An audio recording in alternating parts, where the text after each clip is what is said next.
Tapan kongsikan punca-punca terpisah tu. Punca-punca apa kata hubungan itu terlerai.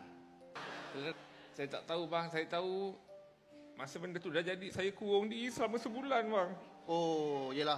Mak saya kesian, dia tengok saya tak keluar makan, tak keluar apa semua. Bila keadaan begitu mencekam, kita rasa suka untuk berhadapan dengan masyarakat. Tak bang, bukan. Kunci bilik hilang.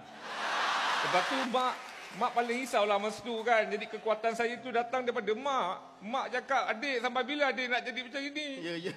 Sebab mak sedih sebab tak ada siapa yang boleh pergi kedai. Ayam. Sabar. Kita tenangkan dia seketika. Let. Tarik nafas. Ingat lagi mak cakap begitu. Ya.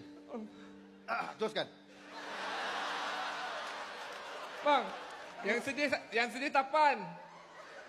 Awak sedih, saya haus kan lain tu. Abang rasa girlfriend saya tengok ke ni? Dia tengok. Andai katalah sebab rancangan ni lebih kurang 3.5 billion every week. Kalau dia tengok, apa yang Tapan nak sampaikan kepada dia? Kalau dia tengok, mana kamera bang? Kamera mana-mana lah. Ni bang. Ni kamera ni. Oh, kalau dia tengok, kau hancur kau sekolah. Aku gerak bang.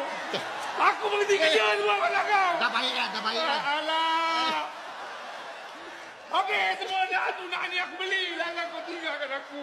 Inilah.